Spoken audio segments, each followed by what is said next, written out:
Assalamualaikum warahmatullahi wabarakatuh. Anak-anakku sekalian, kelas 7 yang kami banggakan, yang kami cintai. Sebelum kita mulai pelajaran, marilah kita membaca basmalah bersama. Bismillahirrahmanirrahim. Oke, coba cermati dan pahami tentang pokok bahasan kali ini, yaitu tentang dakwah Nabi Muhammad Sallallahu Alaihi Wasallam di Mekah. Pada pertemuan kali ini akan kita bahas tentang beberapa hal berkaitan dengan dakwah Nabi Muhammad Sallallahu Alaihi Wasallam di Mekah. Atau dengan kata lain, kita akan mencoba untuk mengidentifikasikan tentang dakwah Nabi Muhammad Sallallahu Alaihi Wasallam di Mekah.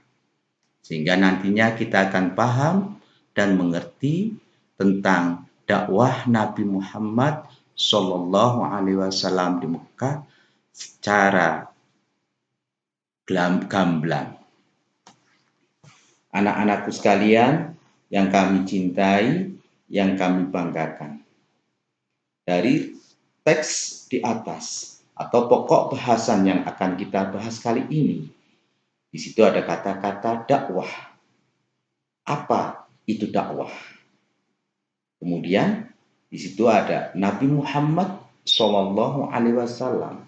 Siapa itu Muhammad Sallallahu Alaihi Wasallam?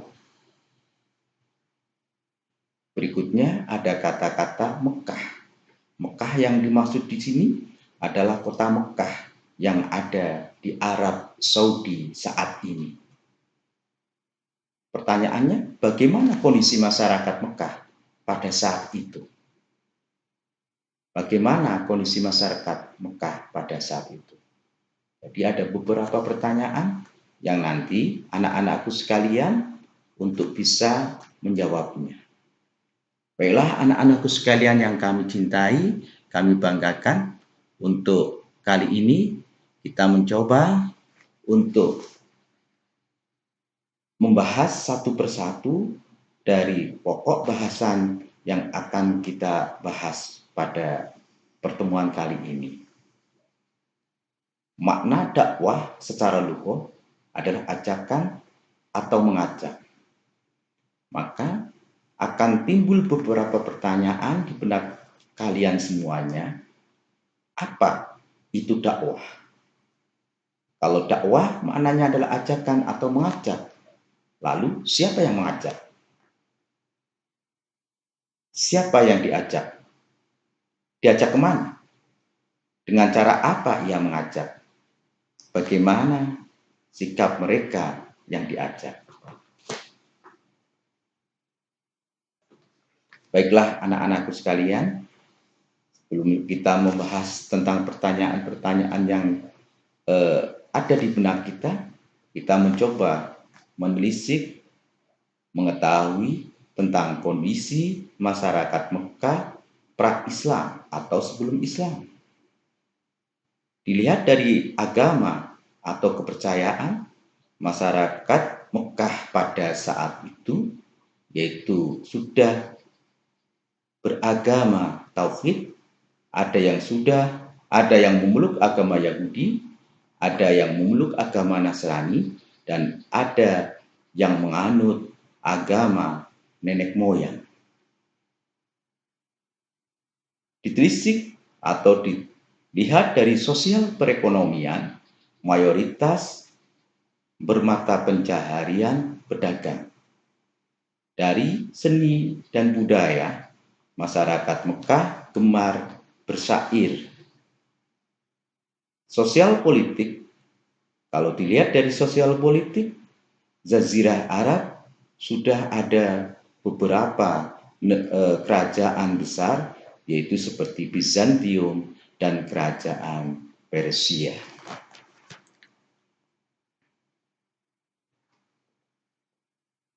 Anak-anakku sekalian yang kami banggakan, yang kami cintai, coba kita lihat dari teks tadi yang di atas atau dari tema yang akan kita bahas tadi, yaitu tentang dakwah Nabi Muhammad Shallallahu Alaihi Wasallam di Mekah.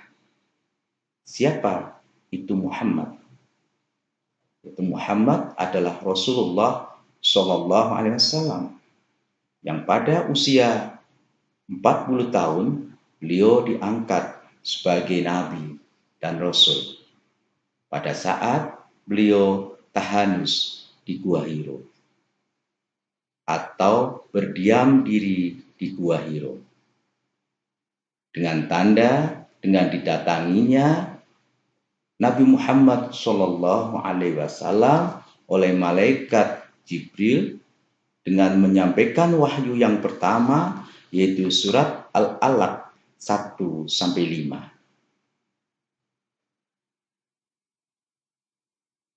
Kemudian tidak lama kemudian Nabi Muhammad Shallallahu Alaihi Wasallam mendapatkan wahyu yang kedua, yaitu Quran surat Al-Mudaththir 1-7.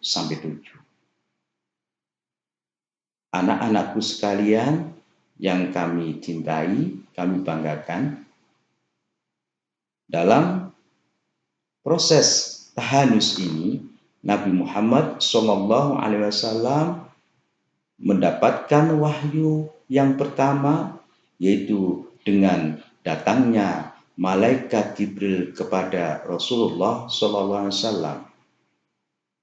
Nabi yang pada saat itu dalam keadaan ummi tidak dapat membaca, Nabi disuruh membaca oleh malaikat Jibril. Iqra ya Muhammad, Iqra ya Muhammad, Iqra ya Muhammad, sampai 3 kali.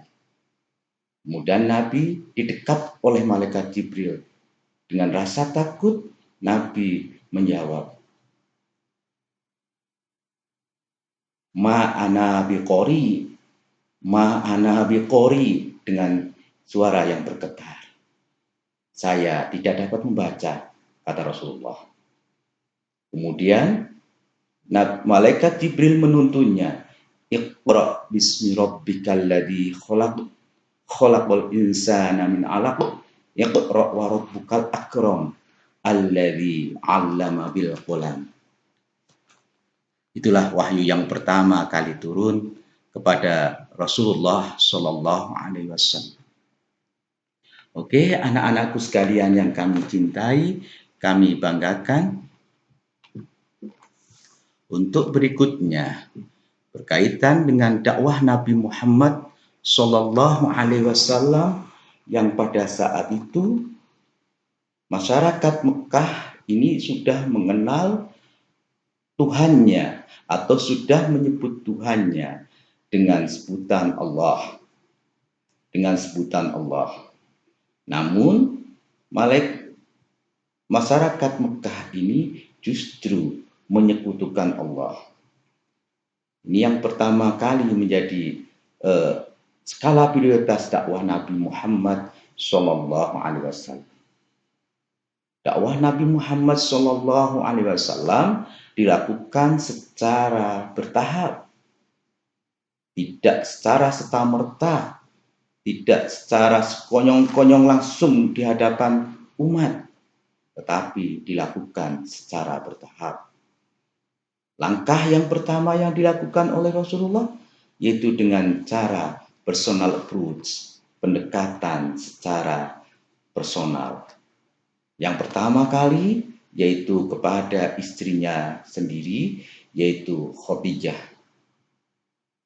Berikutnya kepada ponakannya Ali bin Abi Thalib, kemudian kepada sahabat dekatnya Abu Bakar As-Siddiq, kemudian langsung kepada para kerabat dekatnya yang Rasulullah melakukannya satu demi satu, dilakukannya secara personal. Anak-anakku sekalian yang kami banggakan, yang kami cintai, Baru setelah Rasulullah tahap-tahapan yang pertama dia lalui, kemudian atas dasar perintah Allah, beliau baru melakukan tahap dakwah tahap yang kedua, yaitu dengan cara show of message atau tabligh terbuka yang dilakukan di Bukit Sofa.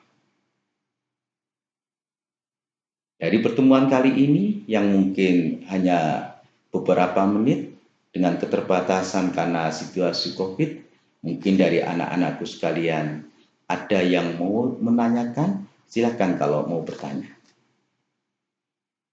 Oke, kita ulangi lagi dari pertanyaan awal tentang dakwah Nabi Muhammad Shallallahu Alaihi Wasallam di Mekah.